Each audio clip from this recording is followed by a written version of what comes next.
Hey y'all, welcome back to my channel. Today we are going to, if I can get this all right, we are going to make meatballs. The catch is though, we're going to do it with some stovetop stuffing. Alright, so you're going to need to preheat your oven to 400 degrees because we're going to bake these. And before we get the meat mixed in together, we're going to work on the stovetop first. Okay, ready to go. Now, got my stovetop in the bowl. You'll need a whole box of it. I think it's about 6 ounces. We're going to take 1 1/4 cups of water that I just spilt, and we're going to mix this together.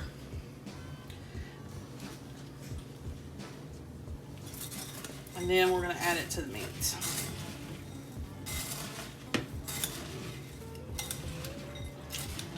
The original recipe did not call for any seasoning, but I am going to at least put onion in it, onion powder. You could probably do fresh onion if you chop it really finely or mince it. And you can also put in maybe some garlic powder if you want to. Alright, now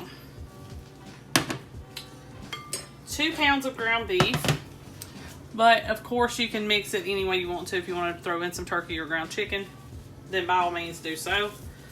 I'm just going to follow the recipe today.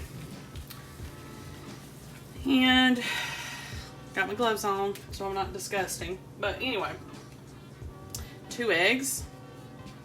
And then we're going to add our stuffing mix.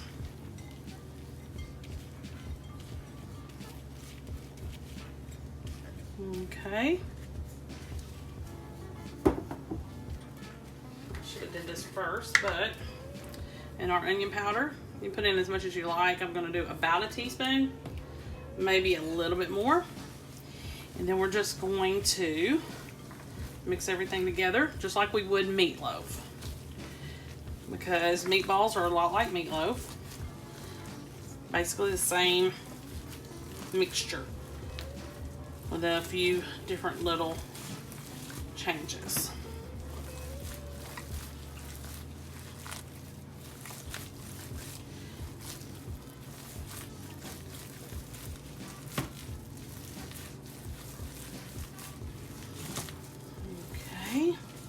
Actually goes much faster if you wear gloves because I don't have to stop to wash my hands. Alright, so what you're going to have to do next, and what I failed to already have ready, is you need some baking sheets or cookie sheets, and you need to line them with foil, and that's what you're going to place these on. They're already mixed together, already mixed up, and all we got to do is get our baking sheets ready. And I'll do that real quick. I'll be back in just a second. Okay, y'all. So this is the finished product. You were supposed to cook them 400 degrees for about 16 to 20 minutes, just depending. And right now I'm working on some spaghetti because I'm going to make spaghetti meatballs. So this was really simple. I liked the simplicity of it. Most all of the recipes that I have done using the stovetop stuffing mix and will do, because I've got some more coming up, are really easy. So a very versatile product, really adaptable. I can like adapt it into any recipe. This is going to go into my normal spaghetti and meatballs. I'll show you the end product here in a minute. That way you can see how well it was incorporated. But I was really happy with it. We tasted the meatloaf video that I did with the stovetop stuffing, and it was pretty decent. I was surprised actually. So I don't think this is going to be any different. And some of my meatballs are kind of wonky, but still. Let me go ahead and finish getting the spaghetti ready, and then I will show you the end product.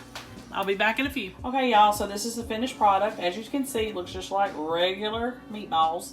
And I paired it with spaghetti, with my normal spaghetti that I normally make. Instead of using meat that was just ground up and fried loosely, I just added the meatballs to my sauce, and that's it. It's just a regular ragu sauce that I simmered and then added in the meatballs and let them also simmer in the spaghetti sauce and poured it over spaghetti noodles. And dinner is served. Hey y'all, welcome back to my channel.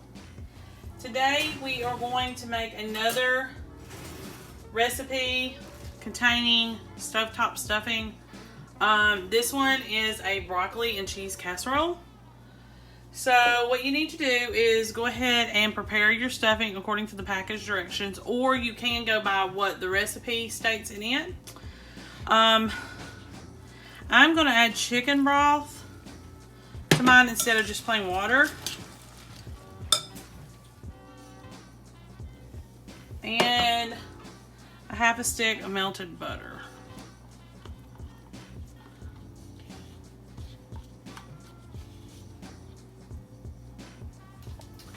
And you're going to need to preheat your oven to 350 degrees too. Forgot to tell y'all that. So I'm going to stir all this up so that it absorbs everything.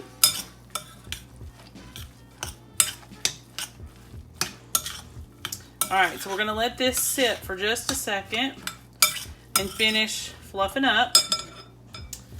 Set this aside. Grab your 9x13 pan and spray it with cooking spray. And then set it aside. This is 2 bags of frozen broccoli. And I did steam it just a little bit. You're supposed to let it thaw and drain it. So I steamed it just a little bit. And I drained it. It's still kind of rubbery, so that's fine because we're gonna put it in the oven, and you can give it a rough chop if you want to. Okay, so we need to add our 1.5 cups of cheddar shredded and our soup. Cream of mushroom is what I'm using. You could do cream of chicken or celery. Okay, let's get all this in there.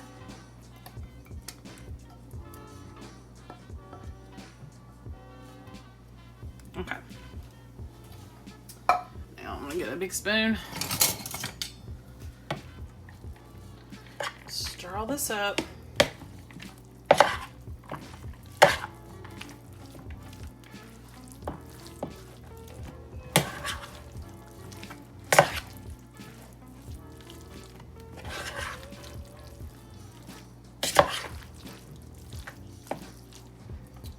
Okay, I'll break some of these pieces up just a little bit. They're a little bit too big.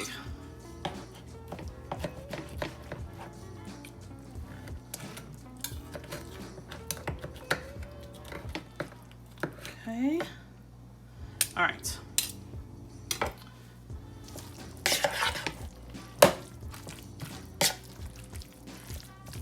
All right, I'm going to sprinkle, this is not in the recipe, but I'm gonna sprinkle a little bit of garlic and a little salt and pepper.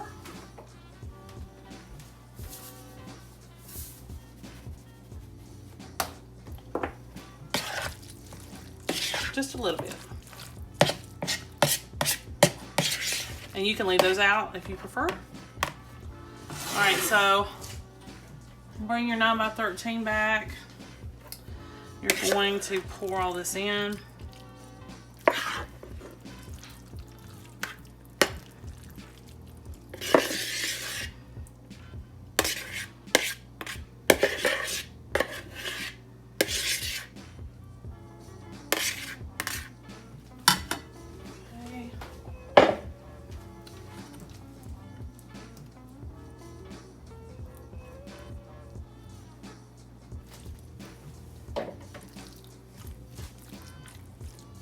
Okay, spread all this out.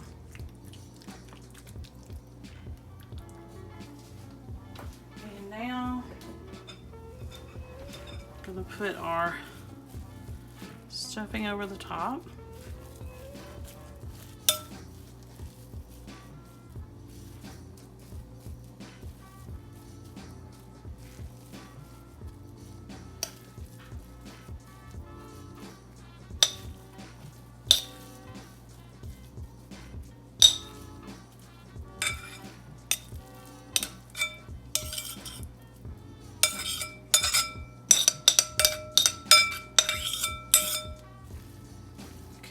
Spread this out. Alright. You are going to bake this for 30 to 35 minutes until it's heated all the way through. And it'll be ready to serve after that. I'm going to pair it with some fried chicken. So I'm going to get that ready. And then I'll come back and show you the finished product. I'll see you back here in a half hour. Okay, y'all, this is the finished product. It's your stovetop broccoli and cheese casserole. Turned out really good. Smells real good. Tastes good. I tasted just a little bit of it. It tasted fantastic.